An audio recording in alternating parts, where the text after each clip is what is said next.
महंगाई की दलदल में फंसी आवाम पर मजीद बोझ पड़ने वाला है। फरवरी में हुकूमत पेट्रोल की कीमतों में मजीद इजाफा कर देगी। पेट्रोल और डीजल की कीमतों में कितने रुपए का इजाफा होगा, आइए जानते हैं।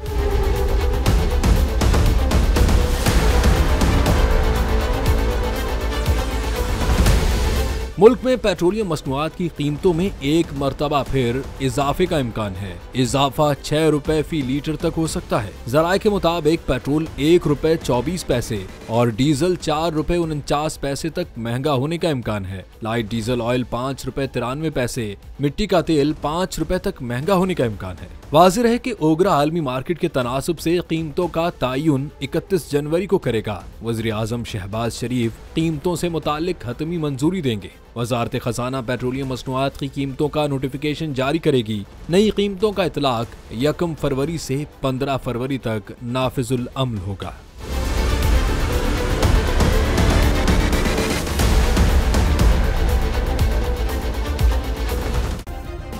सब्सक्राइब करें और बेल दबाएं ताकि कोई खबर रह न जाए।